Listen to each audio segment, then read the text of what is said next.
जय श्री कृष्ण। राधे राधे। कैसे हैं आप? उम्मीद है कि ईश्वर की कृपा से आप कुशल मंगल हैं। तो चलते हैं आज के आनंद की ओर। किसी गांव में एक बुढ़िया माई रहती थी। वह कार्तिक मास का व्रत रखा करती थी।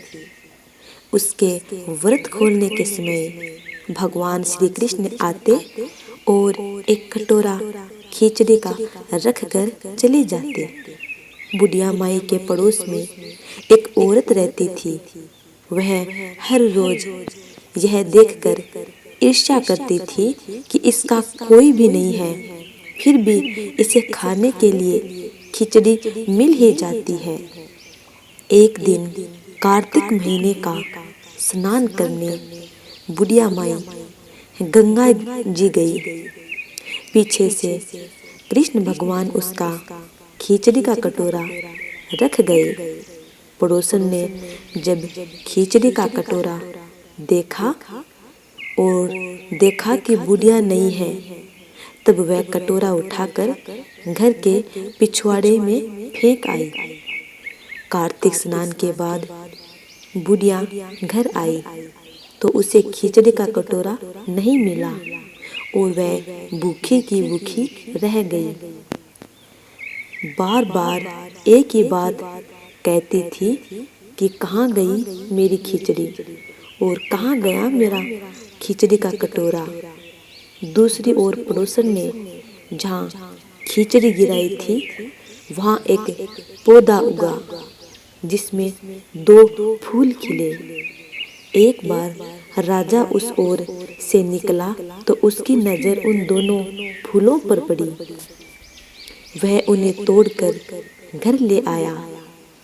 घर आने पर उसने वह फूल रानी को दिए, जिन्हें सूंघने पर रानी गर्भवती हो गई। कुछ समय बाद रानी ने 2 पुत्रों को जन्म दिया।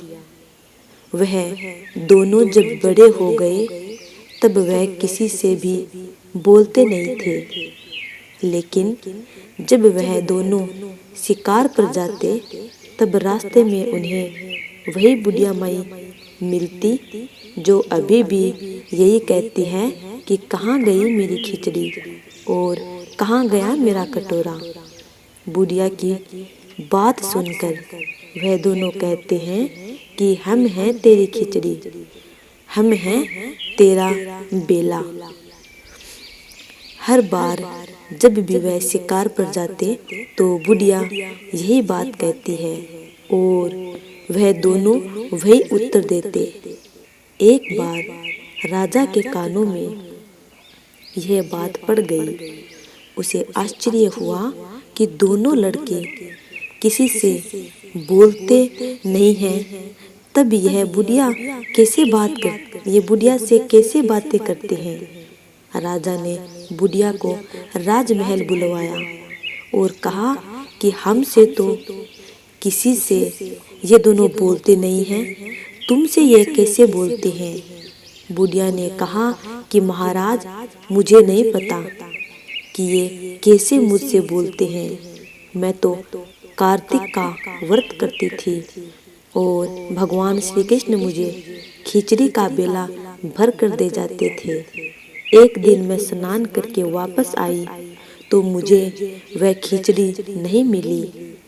जब मैं कहने लगी कि कहाँ गई मेरी खिचड़ी और कहाँ गया मेरा बेला, तब इन दोनों लड़कों ने कहा कि तुम्हारी पड़ोसन ने तुम्हारी खिचड़ी फेंक दी थी तो उसके 2 फूल बन गए थे।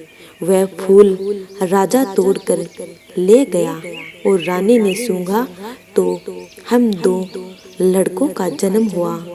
हमें भगवान ने ही तुम्हारे लिए भेजा है। सारी बात सुनकर राजा ने बुढ़िया को महल में ही रहने को कहा। हे कार्तिक महाराज, आपने जैसे बुढ़िया माई की सुनी वैसे ही सबकी सुनना। उम्मीद है कि आप सबको ये कथा अच्छी लगी है। यदि अच्छी लगी है तो लाइक और शेयर जरूर करना। आने वाली कथा का इंतजार करना। तब तक के लिए जय श्री कृष्ण। राधे राधे।